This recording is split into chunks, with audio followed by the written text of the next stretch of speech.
We're glad to be back with Robert Kowalski, author of the new 8-Week Cholesterol Cure, which is now available in paperback. We've talked about a number of things that have to do with maintaining cholesterol levels and what they should be.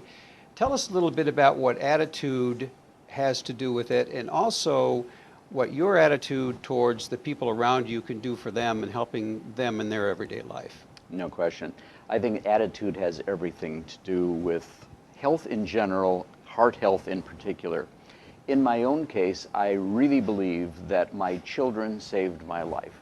When that doctor told me I was going to need a second bypass surgery at age 41, and my kids were just little, my daughter still in preschool, my son in first grade, and he told me that there was a chance of dying on the table, wow, that was my moment of epiphany. My attitude suddenly changed. All of a sudden, that fatty cut of steak wasn't as important anymore, and I started focusing on what I could do to save my own life so that I could stick around to raise those kids and not leave them without a daddy. That was my motivation. That was my attitudinal change. And no matter who you are, there are lots of reasons to stay healthy, fit, and alive. Well, stress tends to be the main motivating factor in most people's lives today. Do you find, by looking at the fact that the cup is more than half full attitude really is very helpful, and that not only that, but it helps you in your relationships with other people, and when you can give someone else the opportunity to feel good about themselves, that really comes back to you as well? I'm not going to deny that I've made a few dollars off the sales of 9 books in the past 20 years. The original 8-Week Cholesterol Cure was on the New York Times bestseller list for 115 weeks. Wow. Straight, 24 languages, 35 countries. You know what? I could have quit back then. But I'll tell you what kept me going was the fact that from virtually day one after the book came out, I started getting every single week a sheaf of letters from people all over the country and all over the world.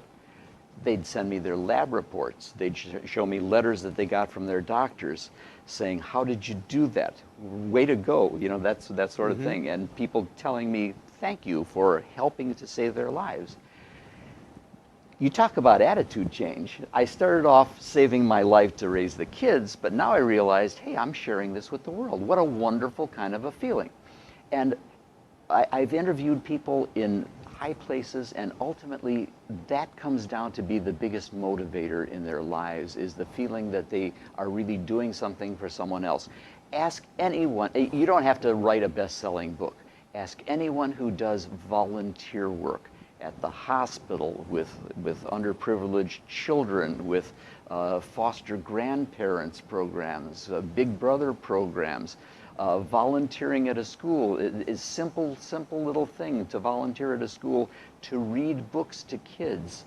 All those kinds of things that we can do to share with others. Has this, or was this, one of the major things that precipitated you beginning your newsletter? Oh, there's no question about that.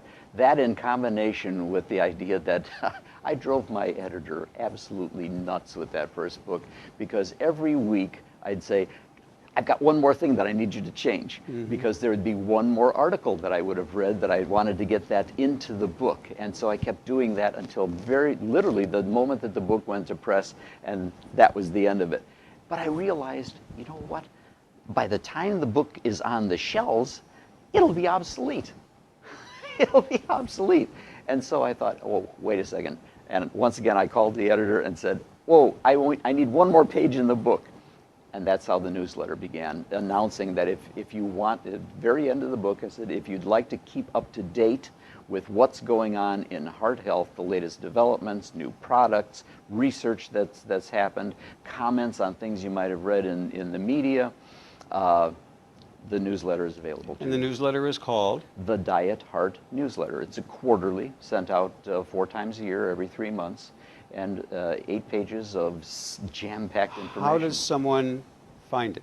By simply dropping me a self-addressed stamped envelope, business-sized envelope, and I will send a free issue along with subscription information to the Diet Heart newsletter, Diet Heart newsletter, Post Office Box 2039, Venice, Venice, California 90294. Thank you, Bob. My pleasure.